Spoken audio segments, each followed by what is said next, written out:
വൈകുന്നേരത്തെ നടത്തത്തിന് ഇറങ്ങിയതാണ്. ഞാനും ചിന്നും എല്ലാ ദിവസവും വൈകുന്നേരം ഇങ്ങനെ പോകാറുണ്ട്. ഇപ്പോൾ സാധാരണ കുറേ വൈകിയതിന് ശേഷമാണ് പോകൽ.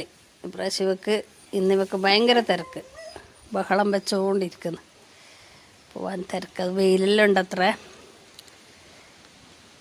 നടന്നിങ്ങനെ പോകുമ്പം ഞാൻ നിങ്ങൾക്കൊരു സാധനം ഒരു ചെടി കാണിച്ചു തരാൻ വേണ്ടിയിട്ടാണ് വീഡിയോ എടുത്തത്. പൂരത്തെ വരവേൽക്കാൻ പൂക്കളൊക്കെ ഒരുങ്ങി റെഡി ആയിട്ടുണ്ട്. പൂരം തുടങ്ങുമല്ലേ ഇന്ന്. ഇപ്പോൾ പൂരത്തിനിടുന്ന ഒരു പ്രധാന പൂവ് കാണിക്കാൻ വേണ്ടിയാണ്. ഓക്കെ, ഞാൻ കഴിഞ്ഞ ദിവസം ഫോട്ടോ ഇട്ടില്ലായിരുന്നോ? നമ്മളിതിന് കട്ടപ്പൂ എന്ന് പറയും. പുല്ലാനിപ്പൂവ്, നരിയൻ പൂ, ജടപ്പൂ എന്നൊക്കെ കമൻറ്റ് വന്നിട്ടുണ്ടായിരുന്നു.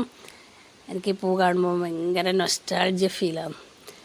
ചെറുപ്പകാലത്തൊക്കെ ഈ പൂ കിട്ടാൻ വളരെയധികം ആഗ്രഹിച്ചിട്ടുണ്ട്.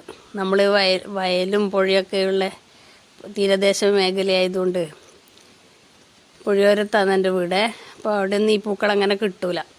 ചില ഫ്രണ്ട്സൊക്കെ ഇത് കൊണ്ടുവന്ന് ഇട്ടിട്ട് കാണുമ്പോൾ ഭയങ്കര സങ്കടം, ഒരാഗ്രഹമാണ് ഈ പൂവിന് വേണ്ടി. ഈ നാട്ടിൽ വന്നിട്ടും ഈ പൂക്കൾ അധികം കണ്ടിട്ടില്ല. ചെടികൾ ഇഷ്ടം പോലെ കണ്ടിട്ടുണ്ട്. എല്ലാം വയക്കി വൃത്തിയാക്കുന്നതുകൊണ്ട് പൂക്കൾ വിരിയാനാകുമ്പോഴത്തേക്കെല്ലാം കാട് വൃത്തിയാക്കിയിട്ടുണ്ടാവും.